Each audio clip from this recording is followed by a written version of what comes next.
Hello! Today we're going to be doing a video from Infographics Show, which is a great channel with all kinds of cool stuff on it. So make sure you go out and check out their stuff. Name of the video is Embarrassingly Stupid Ways People Died.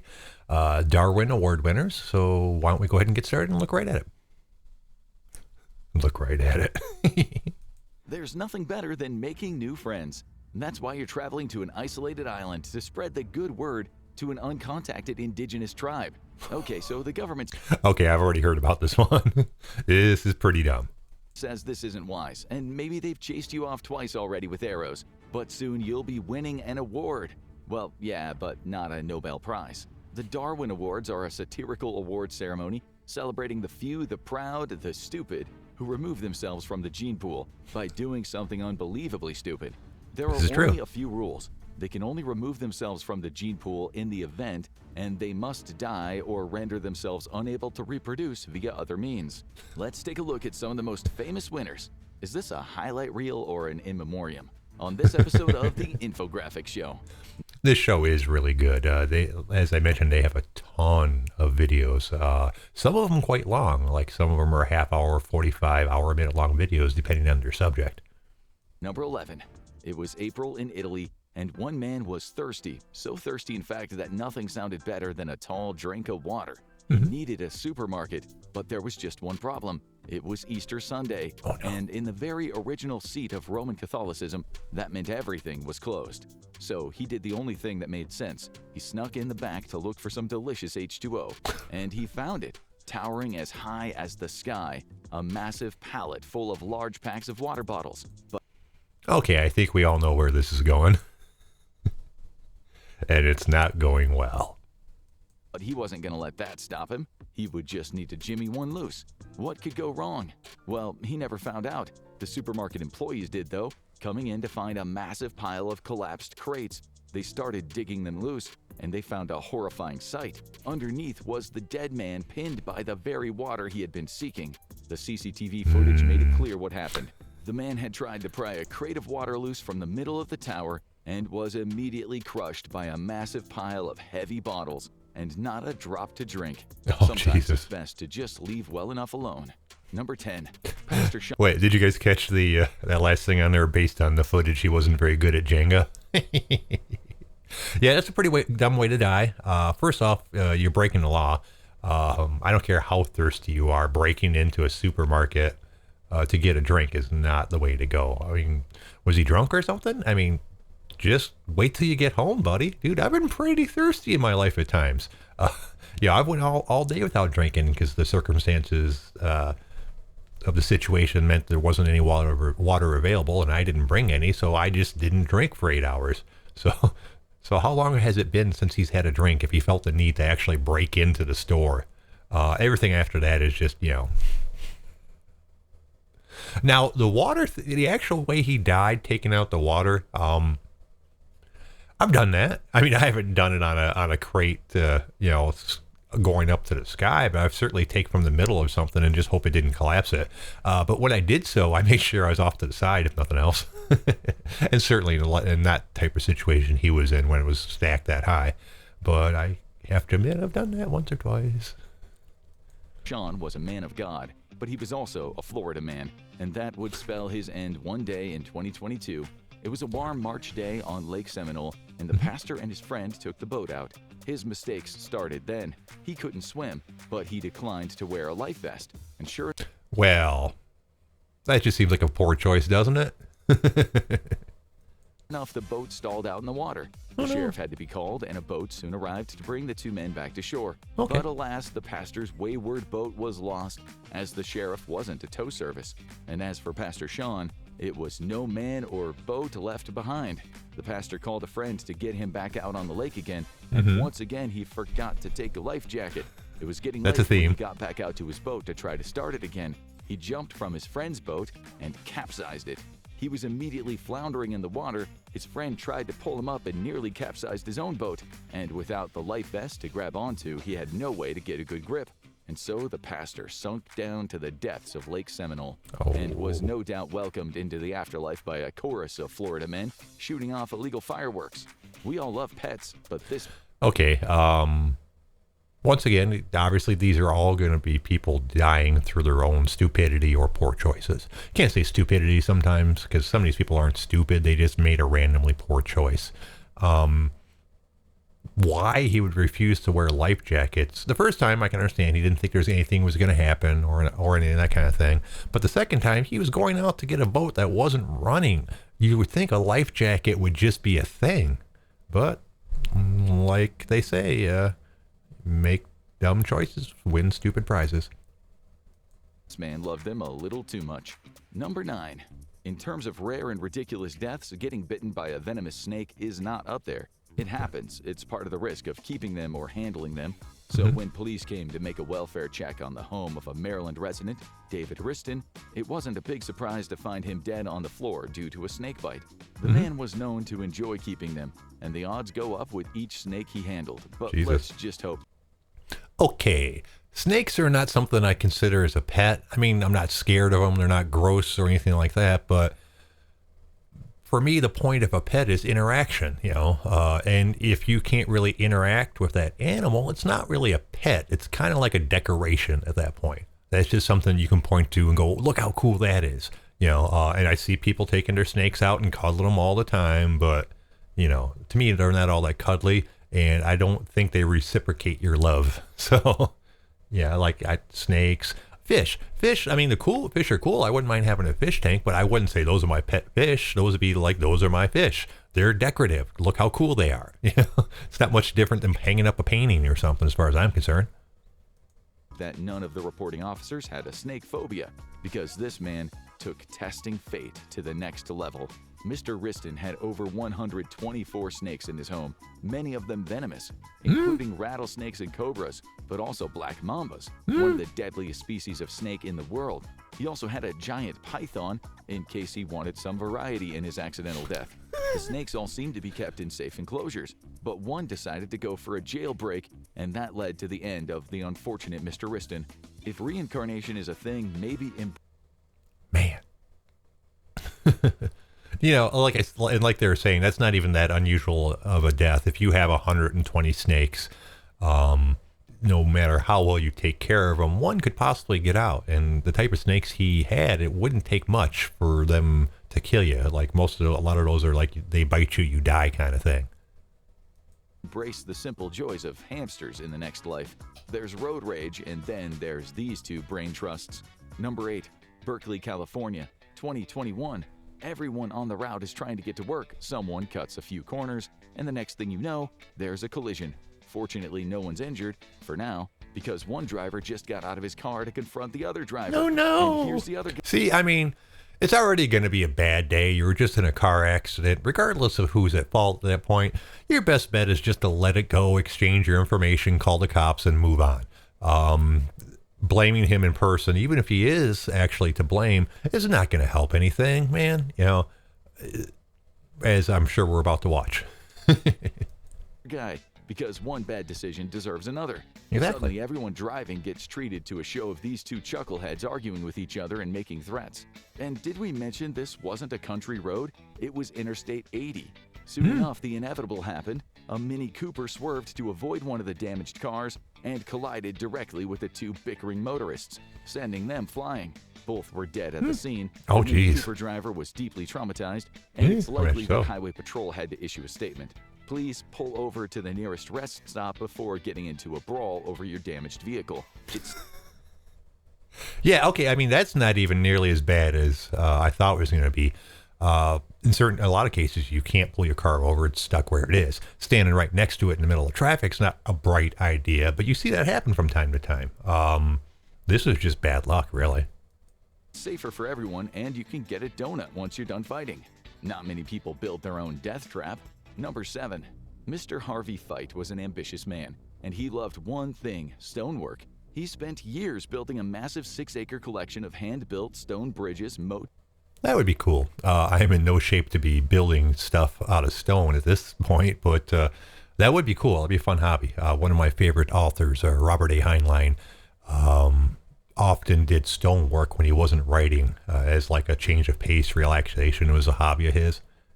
Working with his hands as opposed to writing was like something he enjoyed doing, and it gave him a break from writing for a while. I have never seen any of the stuff he did, so I don't know if he was any good at it or not, but I did read about him doing it. And sculptures. And by 1976, the 72-year-old was ready to celebrate his life's work.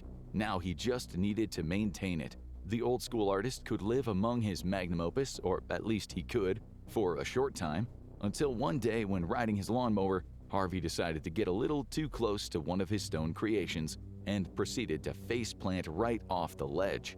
Okay, lots of people fall off lawnmowers each year, and Right. if you don't fall under the blades, you're probably gonna be okay. Maybe a bit banged up, but the thing about stone is, it is really hard, and Mr. Fight was killed instantly.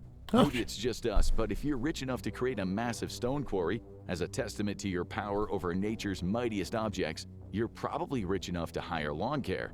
But then few people have built themselves as impressive a memorial as Mr. Fight. Dying That doesn't really count, man. He fell off of his lawnmower. That, like they said, that happens all the time. And yes, it was on stone, but that could happen to anybody anywhere. You know, as you're crossing your driveway or crossing your sidewalk or something like that, which is basically sounds like what he did. He was crossing over a stone part that was flat and just fell off at that particular time. Yeah, that's not a Darwin Award. That's just a little bit of bad luck. He didn't really do anything stupid. They're calling him stupid because he wasn't paying to have someone do their lawn. Well, lots of people don't pay to have someone do their lawn. Some people like doing that. I know lots of rich people that take care of their lawn because it's fun for them. It gives them something different to do. Like the same reason that author I was talking about was doing stonework. He didn't have to do stonework. He was a rich and famous author. He enjoyed doing it. Maybe that guy enjoyed mowing the lawn. That doesn't make him stupid or a Darwin Award winner. Building your own Stonehenge is impressive, but this next man picked an even more ancient way to pass on. Number 6. Hawaii is a gorgeous place filled with palm trees, blue lagoons, and... Never been there. Kind of would like to go to Hawaii. That'd be a lot of fun. However, from what I understand, they're not a big fan of tourists, which makes me not want to go nearly as much. You know, if the native population doesn't want you there, I don't really want to be there. and volcanoes. And those volcanoes are safe to admire and even visit with caution. Lava doesn't argue, and when you see a sign warning of lava, it's probably best to turn back quickly. You think? Yeah. I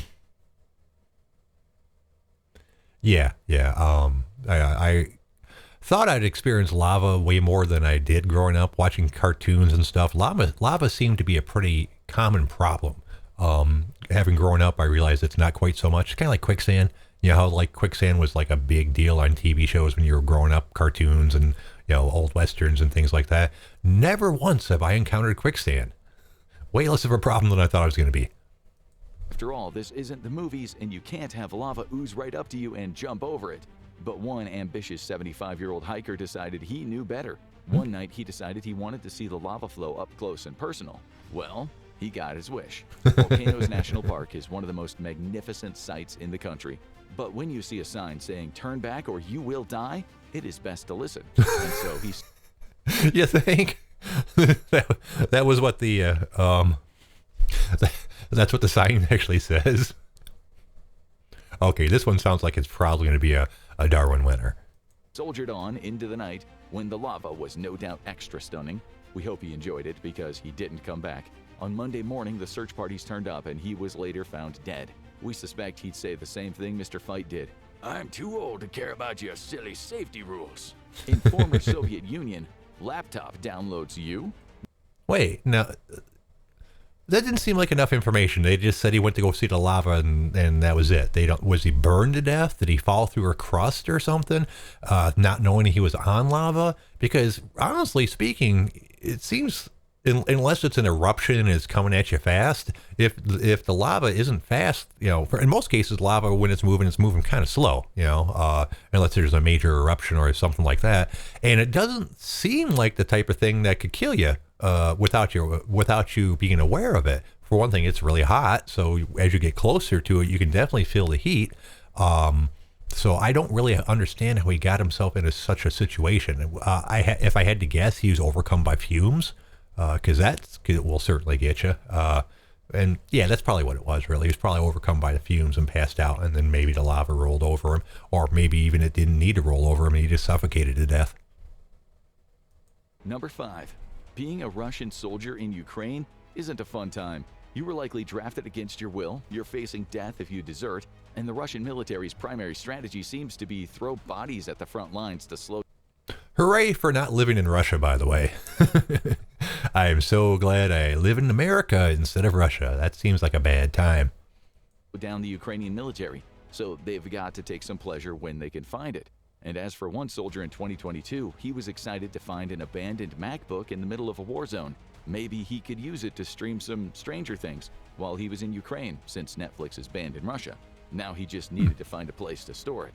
Fortunately, there was a convenient spot in his chest plate. He just needed to remove this one silly piece of armor, and that was actually a ballistic plate designed to repel bullets. Yeah, don't do that. If you're going to be shooting at people and they're going to be shooting at you, maybe just make a little bag for your new MacBook as opposed to removing the armor plate on your chest. Just an idea. Sure enough, he got shot, and MacBooks aren't bulletproof. He was killed immediately, and people who handled his body afterwards also found a stolen iPad on his person. I hope that episode of BoJack Horseman was worth it. This next guy took home security to the next Yeah. That one's a Darwin Award. I can see that one. level. Number 4. Ronald Sear, 65, was a Maine man who was nervous about keeping his house safe. He had a whole lot of expensive jewelry at home, and he didn't want to have to rely on his fast instinct. Wait. He was a Maine man? You mean as in... hear that again. Nervous about keeping his house safe. He had A little bit more. security to the next level. Number 4. Ronald Sear, 65, was a Maine man who I assume that means he lives in Maine. was nervous about keeping his house safe. He had a whole lot of expensive jewelry at home, and he didn't want to have to rely on his fast instincts to stop a burglar. So he decided to set up some DIY home defense.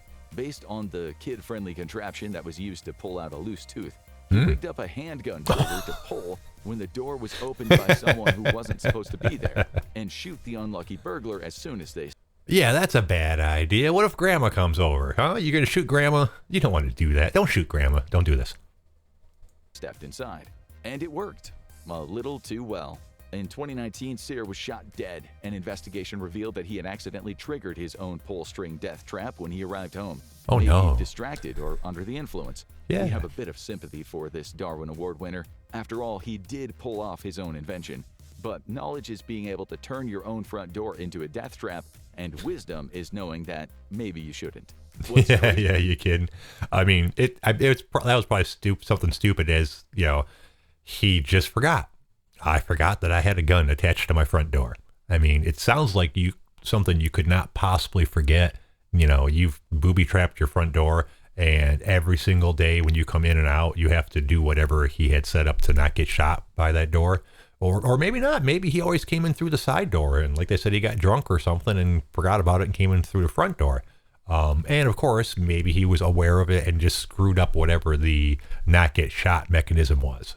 Maybe it's like, move this to the right and this to the left, and you can get in there, and you move that to the left, and to the right instead. Who knows? But yeah, that's a pretty stupid way to die. Easier than one Darwin Award winner? How about 2? Number 3. Peer pressure is tricky, and we all remember our moms telling us, if all your friends jumped off a bridge, would you follow them? To Hell yeah, I would. which these 2 Texas men on vacation in Louisiana went, hell yeah! It was 2019 when the Lake Charles Black Bayou drawbridge was open to let boats through. The safety gate was down, and when No, really? our heroes drove up, they decided that they really didn't want to wait. So one man jumped out of the car, pushed up the safety gate, and jumped back in. I love how they pushed up the safety gate. Like that was going to be the big deal thing that was going to damage their car if they didn't take. They're getting ready to jump over a bridge, and they're worried about what the safety guard is going to do to their car if they ram it. Okay, weird thing to worry about, buddy. The driver hit the gas. They were either going to be legends or a different kind of legend. Despite what action Very movies true. might tell you, cars are not meant to jump over large open gaps. No, The car they're not. proceeded to plunge off the bridge and into the waves below. I'm assuming they had it going faster than it looks like in the video. Because, it looked like they were going like 10 miles an hour. I wonder how fast they did get up. And I'd like to know the technical details of this one, like how fast they managed to get going, how wide the gap was, all that kind of good stuff. As it was 2 a.m., no workers were around to notify the authorities, and the car, along with the drowned men, were eventually found down below. Hey, at least best friends stick together to the end. And this next guy was a little too confident, and it was a long way down. Yeah, Number you 2, kidding? Gary Hoy was a smart man. You didn't get to be a lawyer without having some brains, but you probably also gotta be a little daring. He was giving a tour of his office tower to a group of law students and decided to show how good life could be once they were big, powerful corporate lawyers like him. The massive building was state-of-the-art, including supposedly unbreakable windows. He All right, we all know where this is going now. decided to show off the strength of the windows by throwing himself against them. Don't do that. Just don't do that. Throw a chair against it if you want to be dumb. Don't throw yourself against it. It was a party trick that he'd done many times, and it worked. Until it didn't. See, the windows were unbreakable, but the window frame, not so much. The force of his impact dislodged the glass from its frame, and it sent the intact window and Mr. Hoy plummeting 24 floors. 24 floors. That's pretty high, man. To the ground below. Traumatizing for the students watching and for the larger group of students in the adjacent boardroom, no doubt. When asked about the window failure, structural engineer Bob Greer said that the windows were designed not to break, not to stand up to an attorney's tomfoolery. But no one failed to heat a point more than this last guy. Number 1. Yeah, man. Can you imagine? I mean, killing yourself is dumb, and you get a Darwin Award for that. But doing it in front of other people, they probably were pretty traumatized. I mean, not as traumatized as they would have been if they were on the first floor when he did that, standing outside. But yeah, they just see him go right out the window and know he's done for. Would you go to the edge and look? Would you guys have done that? Creep up there and see if you can see him down there all splattered and stuff, or would you look away in horror? Tell me in the comments. John Allen Chow was a young man who was driven by a single passion in life: to spread the word of God. A devout evangelical missionary, there was no place he wouldn't. I know about this one. This one definitely deserves its award. Go if he thought people needed to learn about Christianity, including North Sentinel Island, an isolated island in the Bay of Bengal, a protected Indian territory. It's home to the Sentinelese, an isolated indigenous tribe known for being fiercely protective of their island. Yeah, this is how protective they are of their island. Low-flying planes that trying to check them out will often come back with arrows stuck to the bottom of them because they'll just shoot at them. They are not friendly. I think that's the big theme of this is they are not friendly people. They don't like visitors. Don't try to sell them a subscription. Don't go knocking on their door and tell them they need new gutters. Don't do it. Laws prohibit traveling within 5 nautical miles of the island to protect the islanders from disease and to protect travelers from their defenses. But Chow didn't mind the law. He had God on his side. After God's telling you to break the law, you might need a second opinion. Ask somebody else too. Don't just let God tell you that you need to break the law and go do this thing. Seriously, get a second opinion. After being trained in missionary boot camp, Chow planned an initial first contact with the Sentinelese, which he believed could be, quote, Satan's last stronghold on earth, and he paid. They don't know who God is. They must be Satanists. Yeah, I'm starting to feel less and less sorry for this dude. 2 fishermen to illegally ferry him over to the island. He made several attempts to contact them, but was met with a combination of mockery and hostility. When he delivered gifts, a boy shot an arrow at him that pierced his Bible. He made one final visit, and the last thing the fishermen saw was Chow's body being dragged away for burial by the visitors. They were soon arrested for violating the protection law, and probably decided that they were out of the business of helping Americans. Want to know how people manage to die in the happiest place on earth? Alrighty.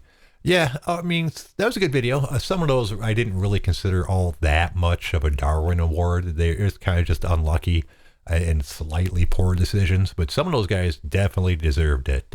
Which one do you guys think was the worst? Who do you think did the dumbest thing there? Leave me a comment. Other than that, I think that's about it for today. I appreciate you guys watching, and as always, have a fantastic day. If you could like and subscribe and maybe comment, I'd be really appreciate it.